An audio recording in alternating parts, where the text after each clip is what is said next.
And now for the final feedback and perspective before a short Q&A session. We're happy to have Andreas Harting, Managing Director of Deloitte Digital.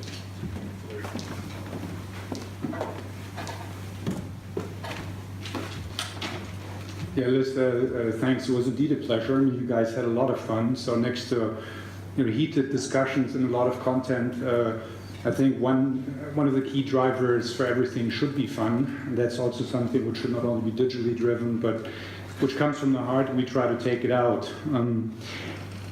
Digital started off with a discussion on what actually is digital and what you understand by digital, what's the scope. So we could have spent 3 days probably just discussing the scope.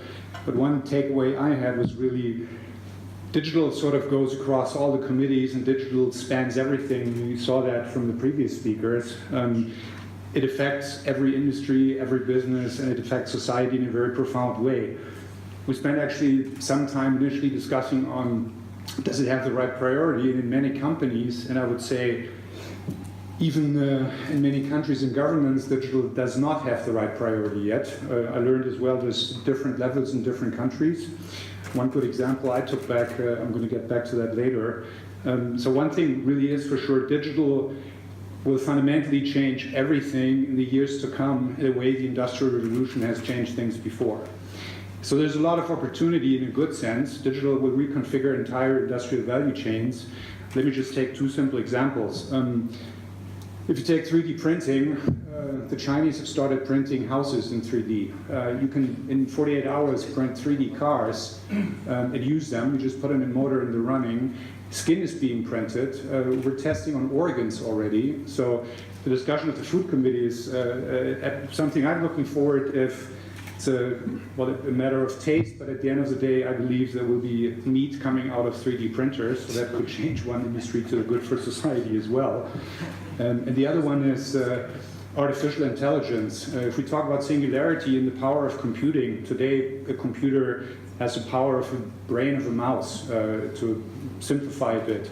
In the year 2030, it's going to be the power of a human brain. In 2050, we will have reached singularity when a computer will have the collective intelligence of humanity and more than 6 billion people on Earth. And that's a very philosophical discussion where that is going to lead and how we deal with it. I'm not going to get into that in too much depth. But the key message being there's a lot of benefit we can gain from that connectivity and the opportunities that will come along. Especially if, as we saw, we have winner-takes-it-all economies, the Googles of this world, the Apples.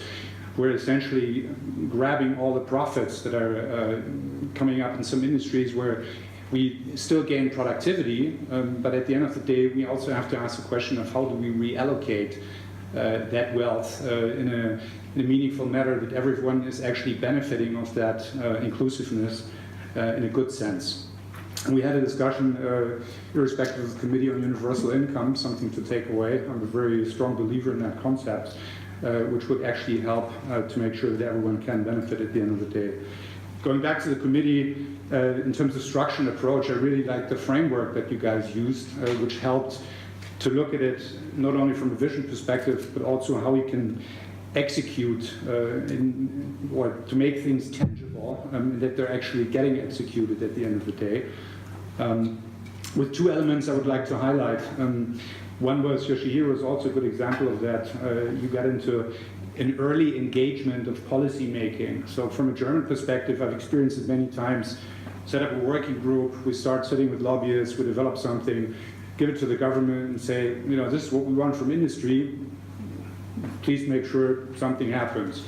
Then it sits in the drawers for a few years, people are coming back, if there's opposing parties, then it'll be a mixture of something which doesn't have the true intention initially.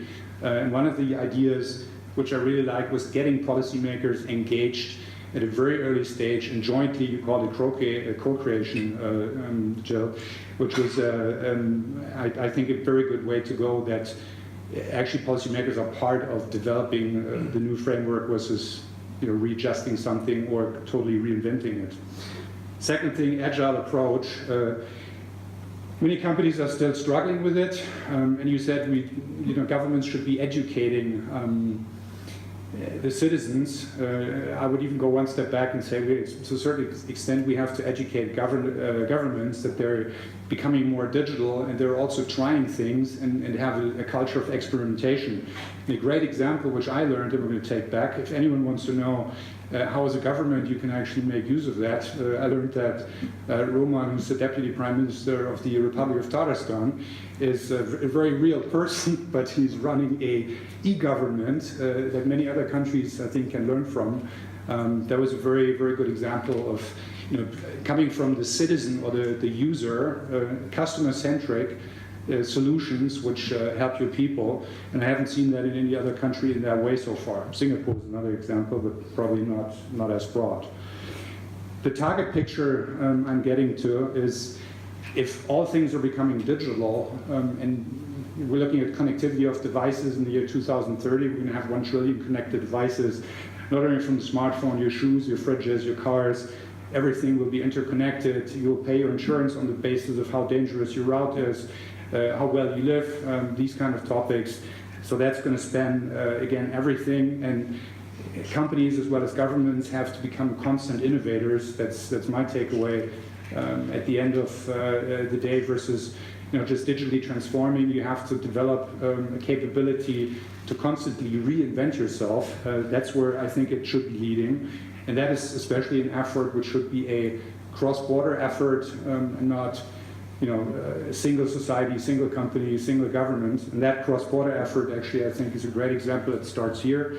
The platform which Xenia and her team provided to bring together a broad group of people who can start cooperating and co-creating that new way of moving forward, building an ecosystem.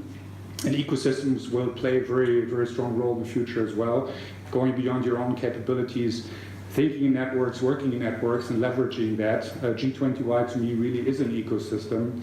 Let's make use of it, let's build on that ecosystem. And when we go back to our day-to-day jobs, pretty enthused and passionate about what we've discussed here, I think. We should make sure that we actually keep it going, keep it up versus coming back to what we always do. So that's essentially my 50 cents on digital and the committee, and it was a pleasure to be here again. For me, it was already the second time. Looking forward to more discussions.